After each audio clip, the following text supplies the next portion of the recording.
السلام عليكم ورحمة الله وبركاته. موجودين دلوقتي أمام محطة فيكتوريا. طبعا زي ما حضراتكم شايفين مفيش أي شغل أو معدات موجودة هنا.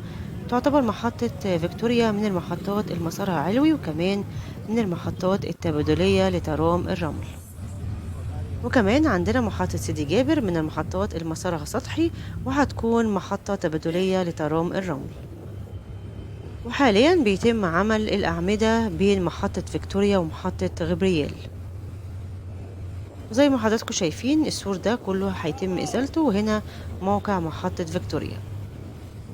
بيضم مترو اسكندرية 20 محطة، منها 14 محطة علوي و6 محطات سطحي. والمحطات هي محطة أبو قير، توسون، المعمورة، الإصلاح، المنتزه، المندرة، العصافرة، ميامي، سيدي بشر، محمد نجيب، فيكتوريا، غبريال، محطة السوق، الزهرية، كفر عبده، سيدي جابر، سبورتنج، الحضرة، وباب شرق، ومحطة مصر. وتم الانتهاء من تركيب الكاميرات بين 5 محطات، وهي المندرة والعصافرة وميامي وسيدي بشر ومحمد نجيب.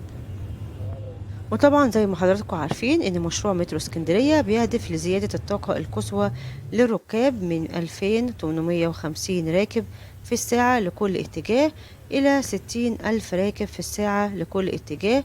وكمان هيقلل زمن الرحلة من 50 دقيقة ل25 دقيقة.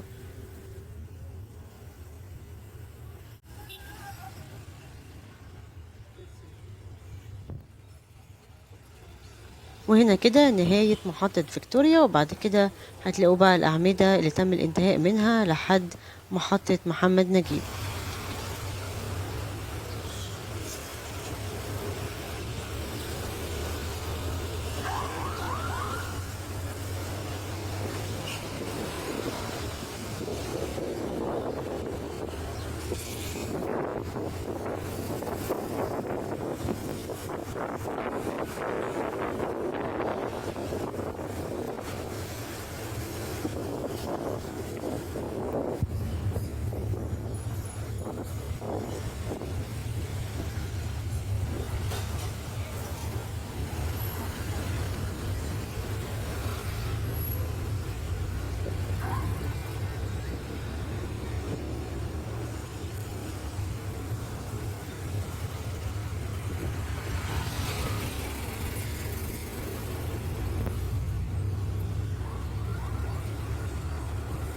قدامنا كده نفق محمد نجيب، وورانا سوق دربالة.